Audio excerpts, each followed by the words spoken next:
Hi friends, ఈరోజు cabbage పప్పు ఎలా తయారు చేసుకోవాలో చూద్దాం. ముందుగా ప్రెషర్ కుక్కర్లోకి కందిపప్పు తీసుకొని నీళ్ళు పోసి 2 సార్లు కడిగేసిన తర్వాత దాంట్లోకి క్యాబేజీ తురుము, పచ్చిమిర్చి, టమాటా ముక్కలు,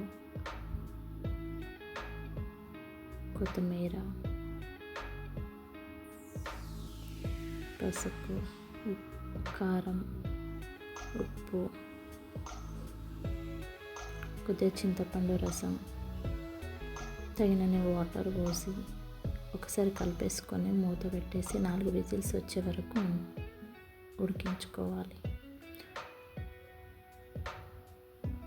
పోపు కోసం మరో గిన్నెలో ఆయిల్ పోసుకొని ఆవాలు, జీలకర్ర, ధనియాలు, వెల్లుల్లి రెబ్బలు, ఎండుమిర్చి,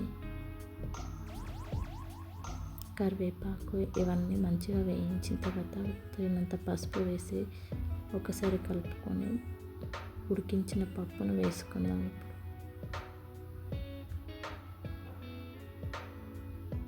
పప్పును ఒక 5 మినిట్స్ ఉడికించిన తర్వాత కొద్దిగా కొత్తిమీర వేసేసి ఇంకో 5 మినిట్స్ ఉడికించేసి పక్కన ఉంచేసుకుందాం. ఈ వీడియోకి ఇంకా నచ్చితే లైక్ చేసి, షేర్ చేసి, సబ్స్క్రైబ్ చేసుకోండి. Thank you friends.